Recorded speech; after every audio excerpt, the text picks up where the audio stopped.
Hello friends, welcome to ISS platform. आज हम पढ़ने जा रहे हैं 9th lecture of Indian polity. जैसे कि मैंने आपसे बोल के रखा है कि मैं आपको पूरी इंडियन पॉलिटी करा रहा हूँ in the form of MCQ, जिसमें आपको हर एस्पेक्ट से पढ़ाया जाएगा, जिससे आपकी इंडियन पॉलिटी स्ट्रांग हो जाएगी। आज हम पढ़ेंगे गवर्नेंस सिस्टम का सेकंड पार्ट। अगर आपने फर्स्ट पार्ट नहीं देखा है तो इस वीडियो के डिस्क्रिप्शन में जाइए, सारे वीडियो की लिंक दी हुई है, जितने भी मैंने वीडियो अभी इंडियन पॉलिटी के बनाए हैं। क्लियर? वीडियो स्टार्ट करते हैं विदाउट वेस्टिंग ऑफ टाइम। ये वीडियो 3 बजे आता है, याद रखना, अल्टरनेटिव पर। अल्टरनेटिव का मतलब क्या है कि मतलब जैसे आज ये वीडियो आया है, अब डे आफ्टर टुमारो दिन में 3 बजे ये वीडियो आएगा, याद रखना। क्लियर? चलते अपन वीडियो स्टार्ट करते हैं।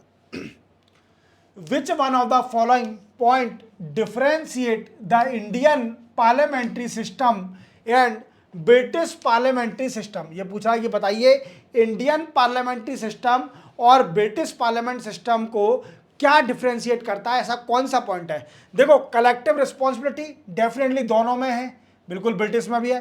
देन आफ्टर बाइकैमरल लेजिस्लेचर बिल्कुल है, हमारे यहाँ लोकसभा और राज्यसभा है।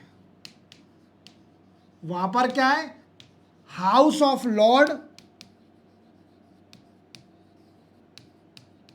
Lord house of common.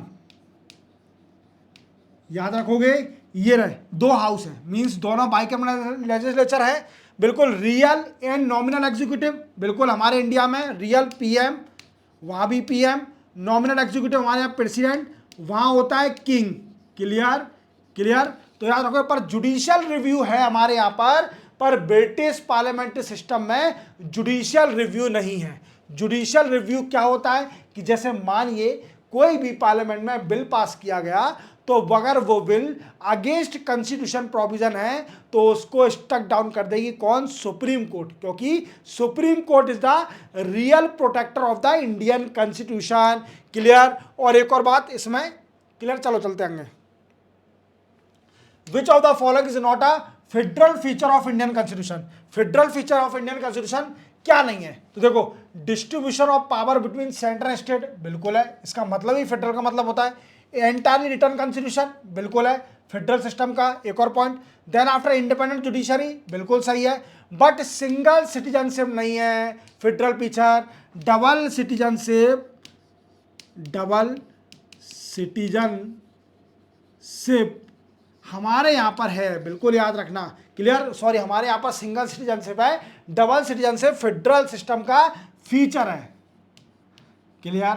और डबल सिटीजनशिप कहाँ पर होती है? ये होती है यूएसए में। यूएसए में जो सेंटर है उसकी सिटीजनशिप भी मिलती है और स्टेट की भी सिटीजनशिप मिलती है, क्योंकि यूएसए में जो 50 स्टेट हैं ये एग्रीमेंट से कनेक्ट हुई हैं यूएसए के साथ, इन्होंने एग्रीमेंट साइन करके रखा है। और यूएसए में स्ट्रॉन्ग फेडरलिज्म है। क्या है? Strong federalism. What I means, indestructive of the state, indestructive of the union, याद रखोगे। बट हमारे इंडिया में क्वाजी फेडरलिज्म है। क्या है? Quasi federalism. Some time of Indian federalism become a strong federalism, और some time of we can say weak quasi federalism. जैसे centre powerful हो जाता है, कभी कभी ऐसा होता है कि दोनों इक्वल रहते हैं। क्लियर? यूनिटरी गवर्नमेंट भी हमारे यहाँ पर और फेडरलिज्म भी है, याद रखोगे, याद रखोगे। और एक और बात इसमें, क्लियर? चलते अपन आगे। Which of the following is not a feature of Indian federalism? Indian federalism का कौन सा फीचर नहीं है? There is a independent judiciary in India, बिल्कुल है। Power have been clearly divided between centre and state, actual meaning इसका ये है। Clear? The federating unit have been given unequal representation the Rajya Sabha, ये भी सही है, बिल्कुल। It is result of agreement among the federating unit, नहीं, ये गलत है, क्योंकि हमारे यहाँ पर एग्रीमेंट कोई साइन नहीं हुआ है स्टेट के साथ। क्लियर? ये कहाँ पर हुआ है? यूएसए में हुआ है। यूएसए ने जितनी भी स्टेट है 50 स्टेट, उन्होंने एग्रीमेंट साइन किया है। दैट्स वाई वी से इन यूएसए इनडिस्ट्रक्टिव स्टेट और इनडिस्ट्रक्टिव यूनियन, याद रखना। चलते बनाएंगे। The reason for the Indian constitution being the bulkiest is that, Indian constitution को इतना ज्यादा बल्किएस्ट क्यों बोला जाता है? देखो इसका समझते हैं reason. It incorporated the experience of many constitution, definitely ये सही है, बट बल्कि का एक रीजन नहीं है। बल्कि रीजन क्या है? It contain detail administrative provision, सही है, पर ये रीजन नहीं है। It deal with a government of a large country, सही है, पर ये रीजन नहीं है। It contain the constitution of both union and state government, दोनों की, यूनियन और स्टेट गवर्नमेंट के दोनों के प्रोविजन है, दैट्स वाई ये लेंदी है। क्लियर? इसी को तभी बोलते हैं कि बल्क है हमारा इंडियन कॉन्स्टिट्यूशन। और रिटर्न कॉन्स्टिट्यूशन याद रखना। क्लियर? चलते बनाएंगे। Who called Indian federalism is a cooperative federalism. Cooperative federalism important question है। कोऑपरेटिव फेडरलिज्म किसने बोला था इंडियन फेडरलिज्म को? ये बोला था जी ऑस्टिन ने। किसने? जी ऑस्टिन ने। चलते बनाएंगे। Who said India is a quasi federal state. India को क्वाजी फेडरल स्टेट किसने बोला था? तो ये बोला था केसी वेरी ने। किसने? केसी वेरी ने। याद रखना, ये इंपॉर्टेंट है, 2 पॉइंट, कंफ्यूज हो जाता है आदमी। तो कोऑपरेटिव फेडरलिज्म किसने बोला था? जी ऑस्टिन ने। और क्वाजी फेडरलिज्म किसने बोला था? केसी वेरी ने। याद रखना। In relation to Indian constitution, who said that Indian constitution establish good balance between rigidity and flexibility. जैसे आप जानते हो कि मैंने अभी आपको प्रीवियस लेक्चर में बताया कि partly rigid and partly flexible हमारा इंडियन कॉन्स्टिट्यूशन है। कि मतलब क्या होता है? रिजिड का मतलब होता है कि इंडियन कॉन्स्टिट्यूशन को वी कैन से अमेंड करना बड़ा ही डिफिकल्ट है, नहीं है, इतना डिफिकल्ट नहीं है, हो सकता है। और फ्लेक्सिबल का मतलब होता है कि इतना आसान है कि कैसे भी कर सकते हैं, बट हमारे यहाँ इतना आसान भी नहीं है, उसकी प्रोसेस है, उसकी प्रोसेस फॉलो करनी पड़ती है। तो क्या है, डॉक्टर BR अम्बेडकर साहब ने, नहीं, केसी वेरी ने बोला था कि good balance between rigidity and flexibility. Indian constitution एक गुड रिजिडिटी है और good we can say flexibility है। चलते बनाएंगे।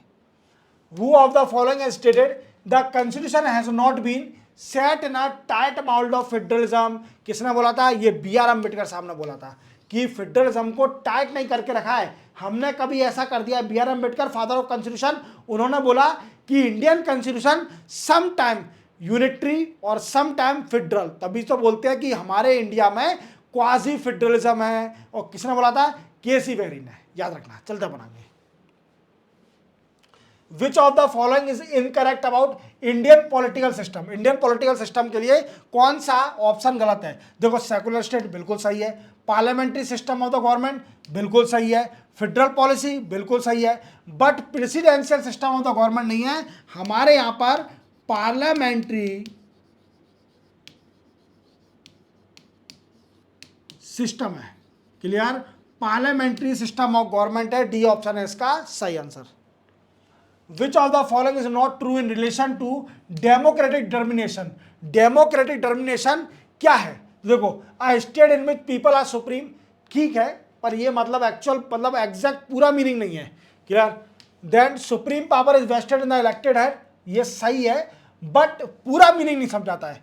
अ supreme power is vested in a person likewise a king, ये तो गलत ही है, किंग की तरह है ही नहीं। Clear? Then after a government form by representative elected by the people, ये भी सही है। क्लियर? बट इनमें से कौन सा नहीं है? तो इनमें से सी नहीं है, क्योंकि किंग की तरह थोड़ी पीपल काम करते हैं। पीपल क्या करता है कि अपना रिप्रेजेंटेटिव इलेक्ट करता है और वो पार्लियामेंट और स्टेट लेजिस्लेटिव असेंबली में पीपल को रिप्रेजेंट करता है। याद रखोगे। तो आपका ये गवर्नेंस सिस्टम पूरे 2 लेक्चर कंप्लीट होते हैं। इवन आपको गवर्नेंस से क्वेश्चन डेफिनेटली आना है। देखो, अगर आप मेरे लेक्चर से कंटिन्यूटी रहोगे पॉलिटिकल साइंस से, तो आपके डेफिनेटली पूरे कंसेप्ट क्लियर हो जाएंगे इंडियन पॉलिटी के, और आपका एक भी क्वेश्चन मिस नहीं होगा। तो वीडियो को लाइक और सब्सक्राइब और बेल आइकन प्रेस करना ना भूलें। मिलते हैं हम कल, what I mean 10th lecture में। तब तक के लिए जय हिंद।